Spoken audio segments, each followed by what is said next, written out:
Bismillahirrahmanirrahim. Assalamualaikum warahmatullahi wabarakatuh. Waalaikumsalam warahmatullahi wabarakatuh. Alhamdulillahirabbil alamin wa bihi nasta'in ala umuri dunya waddin. Sayyidina wa maulana Muhammadin amma ba'du. Pada yang terhormat Bude dan Pak D selaku orang tua kami serta teman-teman semua keluarga besar Ceria Pos Payung Teduh yang saya cintai dan yang saya banggakan. Pertama-tama marilah kita panjatkan puja dan puji syukur kehadirat Allah Subhanahu wa taala yang telah memberikan kita berkat, rahmat, hidayah serta inayahnya sehingga kita semua bisa berkumpul di tempat yang insya Allah barokah ini. Amin. Salawat serta salam kita curahkan kepada junjungan kita Nabi Agung Nabi Muhammad Sallallahu Alaihi Wasallam yang telah menuntun kita dari zaman jahiliyah menuju zaman yang terang benderang ini. Perkenankanlah saya menyampaikan sepatah dua patah kata yang insya Allah akan saya patahkan menjadi berjuta-juta kata dengan tema Stop Bullying. Saat ini, zaman ini kita berada di era digital menuju era society yang dimana pada era ini teknologi digunakan untuk mensejahterakan kehidupan manusia. Kendaraan yang berbahan bakar minyak bumi sekarang menjadi kendaraan listrik. Internet yang dulu memerlukan kabel sekarang menjadi internet satelit. Perkembangan teknologi sangat pesat dalam membangun dan mensejahterakan kehidupan manusia. Namun teman-teman semua, faktanya sekarang negara kita ini sedang tidak baik-baik saja, yang dimana martabat manusia itu sedang diinjak-injak. Harga diri manusia sudah tidak bernilai lagi, fisik disakiti, mental dihancurkan. Selama hidup tadinya ingin berleha-leha, malah disenggol sama keadaan. Nah, saya ingat saya pernah membaca website yang isinya itu tentang pada tahun 2024 kasus bullying di Indonesia itu mencapai angka yang mengkhawatirkan. Menurut Federasi Serikat Buruh Indonesia itu tercatat ada 21.963 bullying perempuan dan 5.534 bullying laki-laki. Nah, inilah fenomena yang kita sebut dengan bullying yang dimana-mana sedang maraknya terjadi. Misalnya di sekolah yang seharusnya menjadi tempat untuk belajar, malah ada kasus bullying. Di pesantren yang hakikatnya untuk menimba ilmu agama, malah ada laporan terjadi kasus bullying. Tapi bullying di sini tidak hanya bullying fisik saja, melainkan ada bullying verbal, bullying psikologis, bullying sosial, bullying ancaman, atau biasa kita sebut dengan ada istilah bullying digital atau biasa disebut dengan cyberbullying. Nah,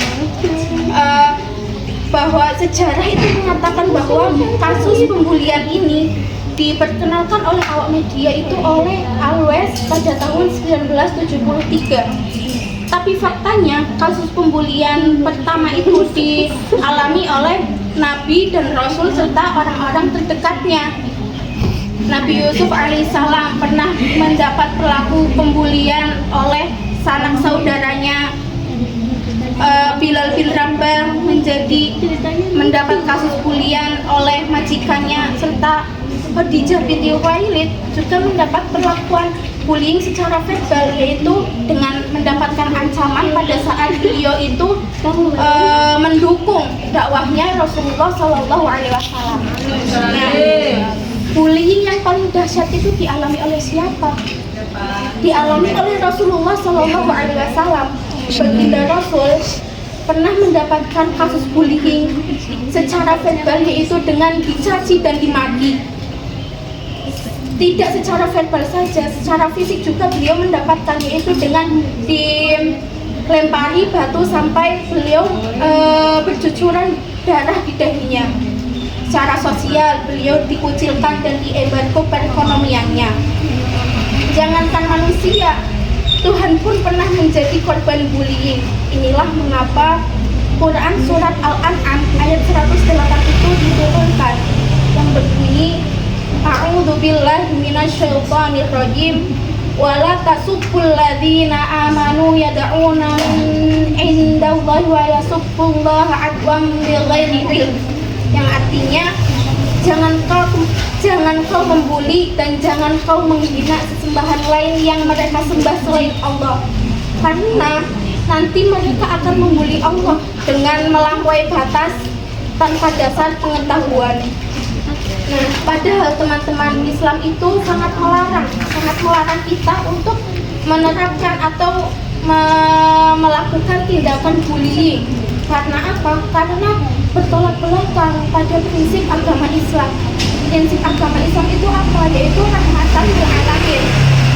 Nah, di dalam agama Islam itu juga ada sebuah mahfudzat yang mengatakan la tumazzihit ta'am, janganlah kamu menyia-nyiakan makanan.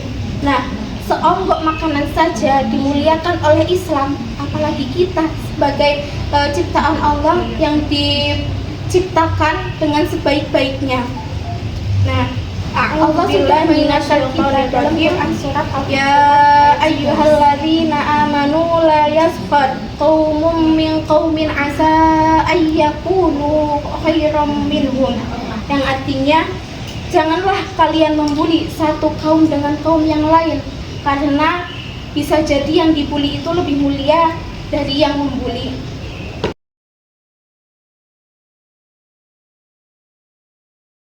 Di antara kita yang pernah menjadi korban bullying, maka jangan terputus dari rahmat Allah Subhanahu wa Ta'ala. Dari sejarah itu mencatat bahwa Nabi Yusuf alaihissalam, beliau korban bullying, tapi tidak mempengaruhi pandangannya yang cerah dan gemilang, bahwa beliau juga tidak mendendam walau disakiti oleh sanak saudaranya.